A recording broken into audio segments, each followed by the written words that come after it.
Hey guys, welcome back to my channel. My name is Michael.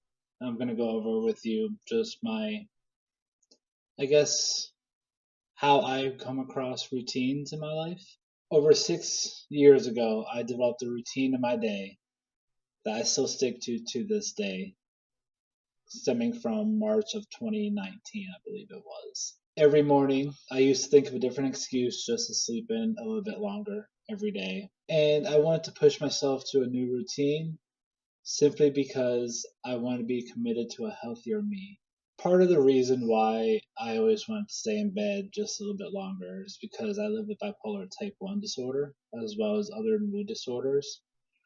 To this day, I remain 6 years stable, 6 years sober, 6 years healthier than what I was previously in the past. And I feel like routines strongly helped me become who I am right now. I have a quote here for you.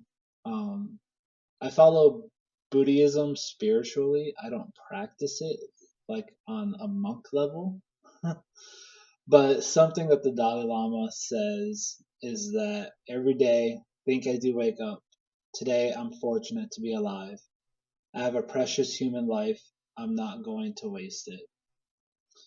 That quote from the Dalai Lama really resonates with me because I used to wake up wasting my life away, thinking that I could just predict the future and I knew what my next day was going to be like, even without a routine set up in place.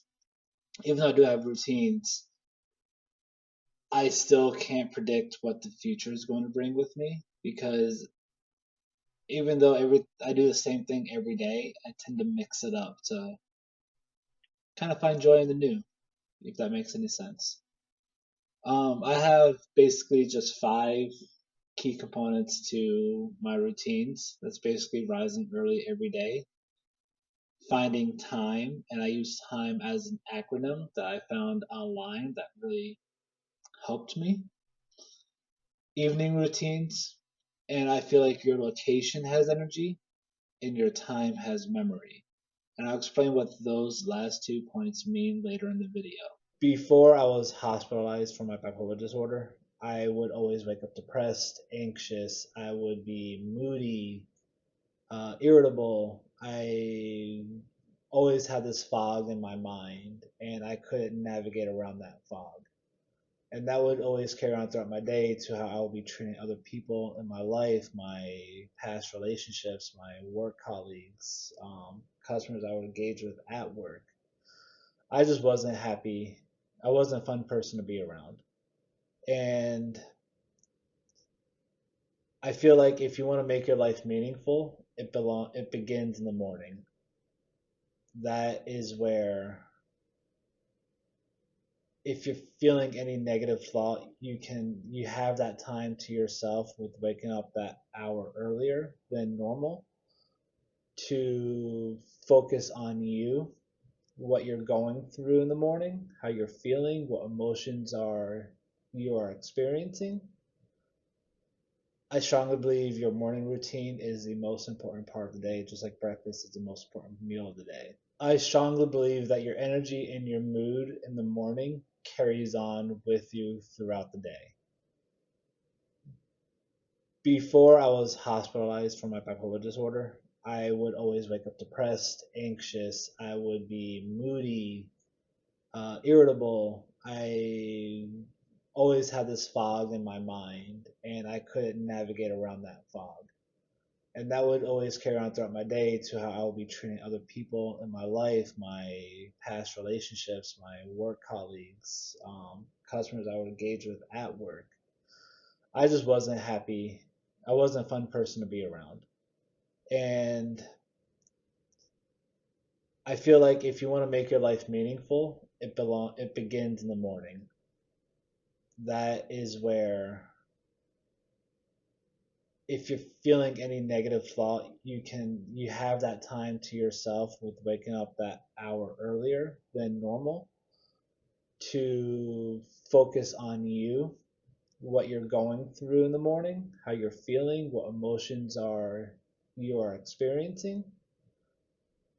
I strongly believe your morning routine is the most important part of the day, just like breakfast is the most important meal of the day. And when you are starting off with your morning routine, you do have to create some form of space that's just for you.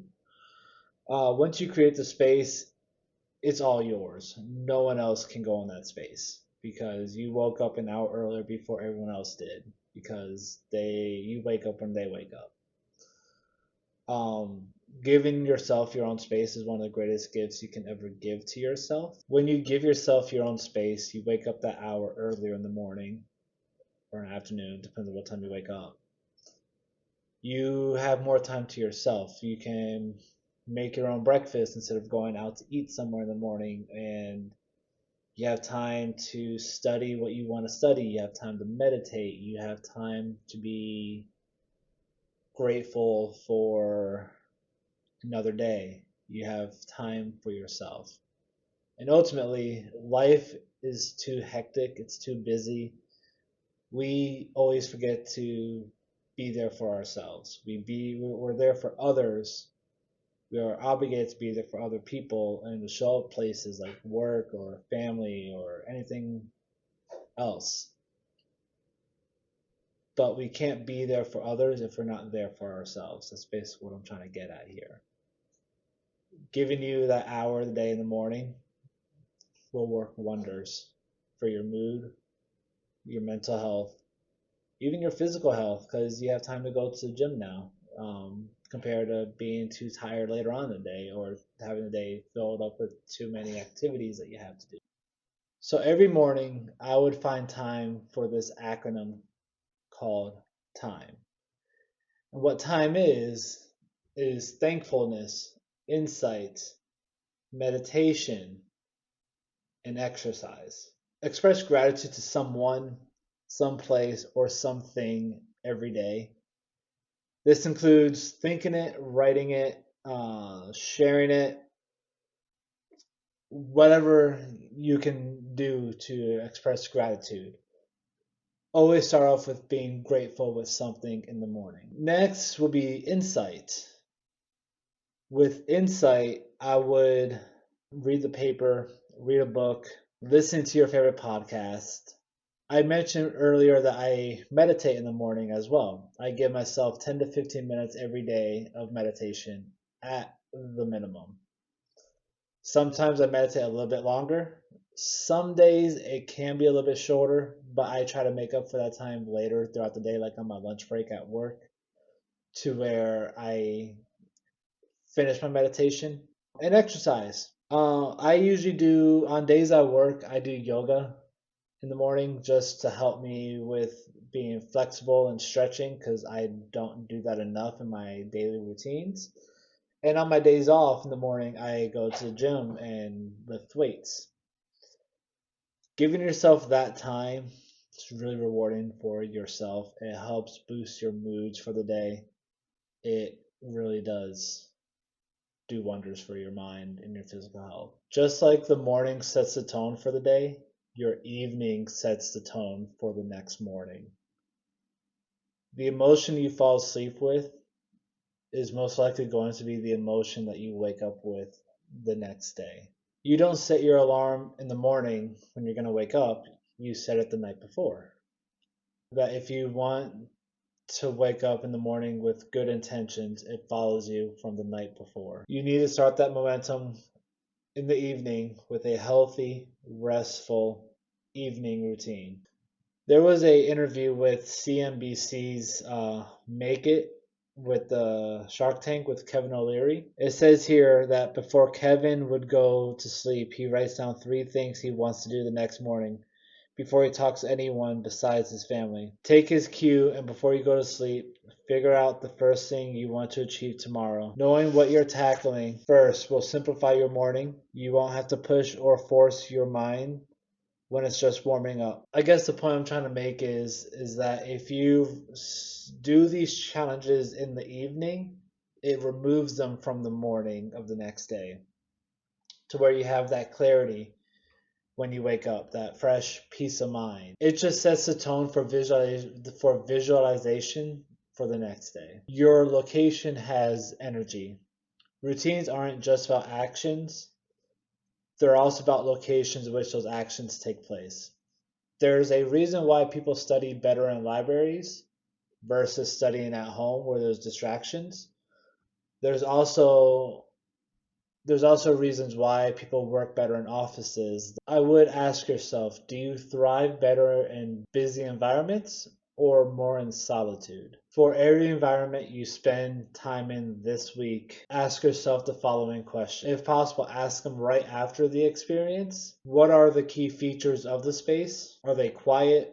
Are they loud? Is it big? Is it small? Is it vibrant or is it plain? Are you close to other people or are you isolated? How do you feel in this space? Do you feel productive? Do you feel relaxed? Do you feel distracted? Of course, we are all obligated to do activities we don't like in spaces that aren't ideal for us, especially when you're at work. And we've all experienced negative energies in which these activities take place. With elevated awareness, we understand what made us impatient, stressed, or drained. And we know now what working in the right environment will look like for us. And my last point is basically time has memory. If you do something the same time every day, it becomes easier. And if you do something in the same space every day, it also becomes easier. Doing something at the same time every day helps us to remember to do it the next day and the following days after that. When you want to incorporate a new habit into your routine, like meditating or reading, don't do it whenever you have a free moment. Slot it into the same time every day. And it's even better if you slot it in with something that you do every day,